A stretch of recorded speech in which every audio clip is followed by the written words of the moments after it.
আসসালামু আলাইকুম সবাইকে। এতো আমি আজকে একেবারে অল্প উপকরণ দিয়ে একবারে সহজভাবে একটি গরুর মাংসের সাদা রেজালা রান্না করেছি। মাংস রান্না করার জন্য একটা পেস্ট তৈরি করে নিব। পেস্টের জন্য দিয়ে দিচ্ছি এখানে কাঁচামরিচ, ধনিয়া পাতা, কয়েকটা পেঁয়াজ। এখন এখানে মাংস দিয়ে দিব, আর যে পেস্টটা করেছি এই পেস্টটা দিয়ে দেবো।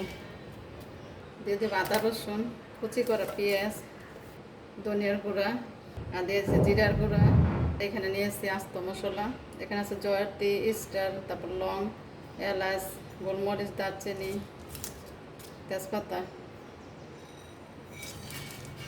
দিয়েছি লবণ, তেল, আধা কেজি দুধ, মানে আধা লিটার।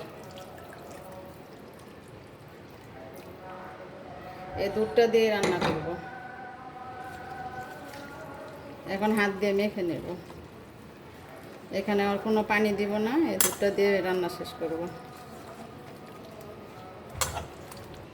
ভালো করে মেখে নিয়েছি, রেখে দিয়ে রেস্টে রেখে দিব আধা ঘন্টা।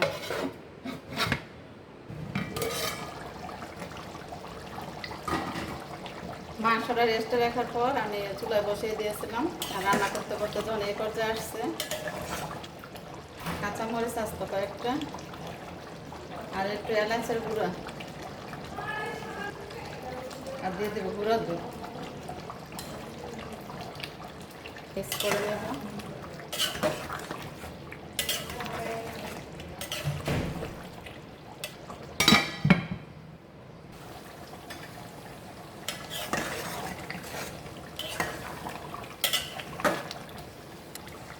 এখন এখানে নিয়ে এসেছি গুঁড়া দুধ আর পেঁয়াজ বেরেস্তা আর একটু চিনি।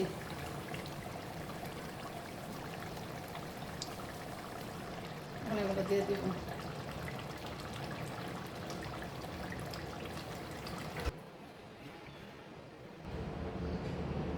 এত ফাইনালি হয়ে গেছে আমার গরুর মাংস সাদা রেজালা। কাছে মতো রাখি, সবাই ভালো থেকে, আল্লাহ হাফেজ।